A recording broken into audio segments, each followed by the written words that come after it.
Hello guys, magandang umaga sa inyo kung umaga sa inyo and magandang gabi din sa inyo kung magandang gabi sa inyo. So, gagawa ko ng horoscope. Unahin natin yung Libra, no? Unahin natin yung Libra.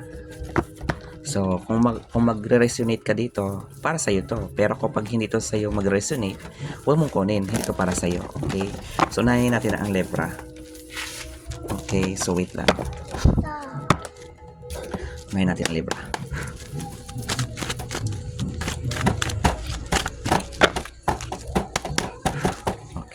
Libra. So, wait lang ha. So, ready natin yung mga card. Libra. Libra, ipakita po ang horoscope nila para sa mga Libra. Spread it please. Libra. Okay. Spread it please. Ipakita po ang horoscope ng mga Libra. So, gawa ko ng ano ba tawag ito? Okay. Patay ng horoscope. Ang inaantay ng karamihan.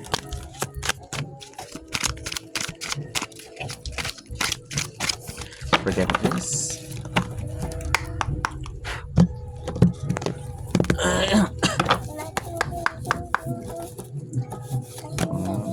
2, 3, 4, 5, 6, 7, 8, 9, 10, 11, 12. Okay. So, may kasamang lucky number din to ha. Yung horoscope. Inaantay ng lahat. Okay. Horoscope ng mga Libra. Please, ipakita po ang horoscope ng mga Libra.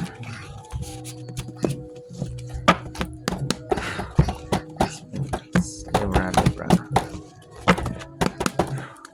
1, 2, 3, 4, 5, 6, 7, 8, 9, 10.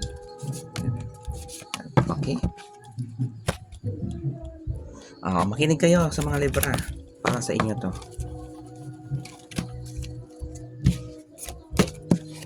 Okay. So, ang iba sa inyong Libra, no, is mayroong mga utang. No? So, tingnan pa natin sa mga baraha kung ano pang ipapakita ng card bukod dito sa baraha, no? Okay. So, may mga tao dito na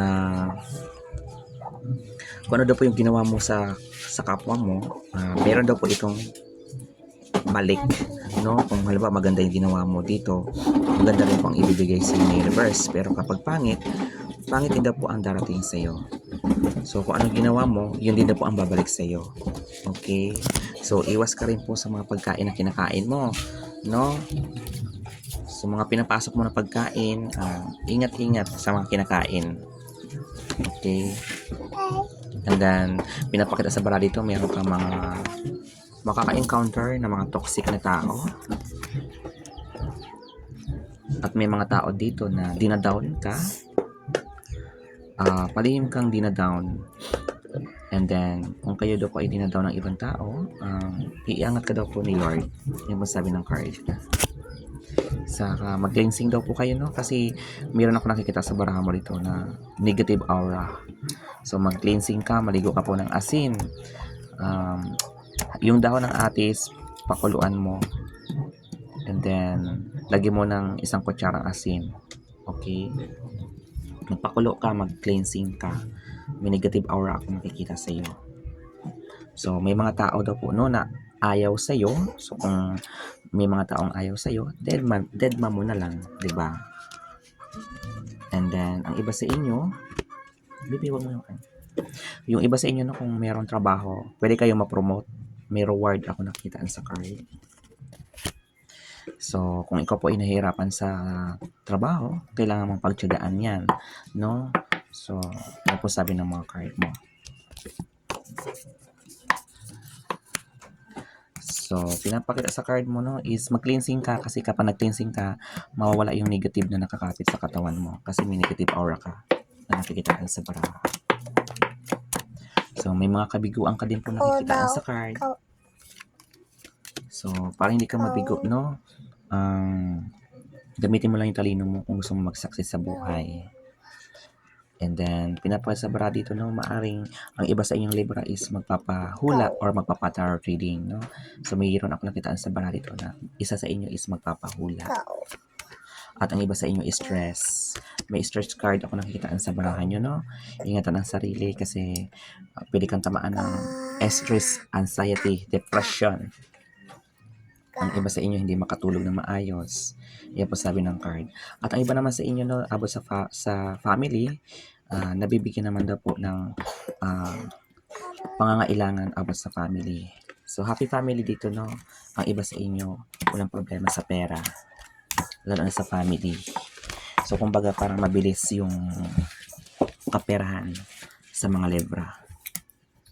Okay? Saka yung iba sa Libra sa inyo, ingatan po yung mga balat kasi maaari meron kayong mararamdaman sa balat or pangangati. Mag-moisturize po yung iba sa inyo, no? Yung po pinaparting sa baraha. Okay. And then, pinapakita rin sa mga baraha, ang mga Libra po, maging pala-inom kayo ng tubig, ingatan ang kalusugan. So, sa balakang, maaari meron kayong mararamdaman sa balakang, sa kidney, or sa likod ng balakang, or baywang. Maaari meron kayong mararamdaman sa part na yan. At ang iba naman sa Libra, ingatan ang kalusugan kasi pwede kayong magkaroon ng bukol-bukol. Pwedeng sa lalamunan. So, meron kayong mararamdaman sa lalamunan.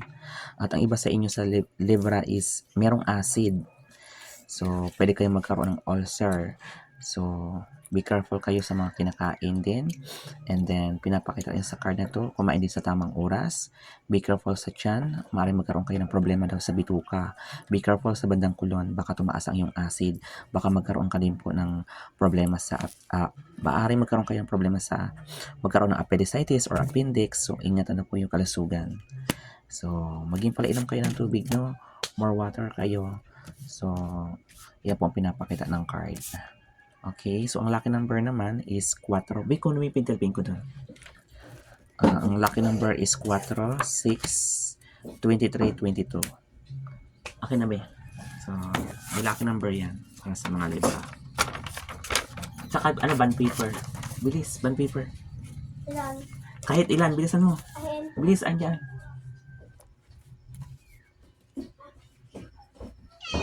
Bilis, B. So, wait lang kaswerte. Hanap na dyan, andun. Ayan, ang kapal, yung puti. Anong kulay yung puti? Ayun, puti. Ang daming puti. So, wait lang kaswerte. So, yung mga Libra, relax lang, no? So, yung iba sa inyo may stress.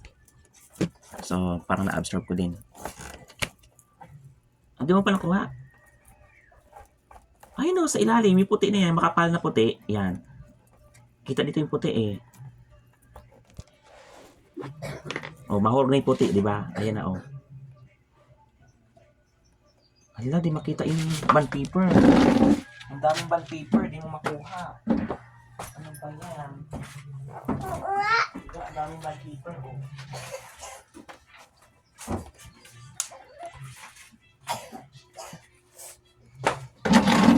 Okay.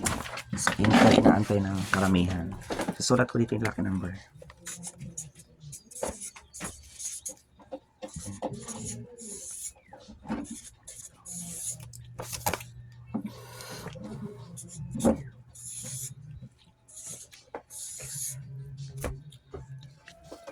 So, ito po yung lucky number nyo.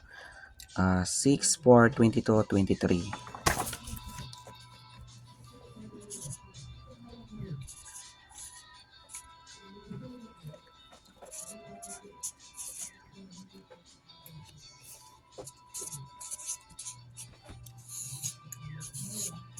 Ayan.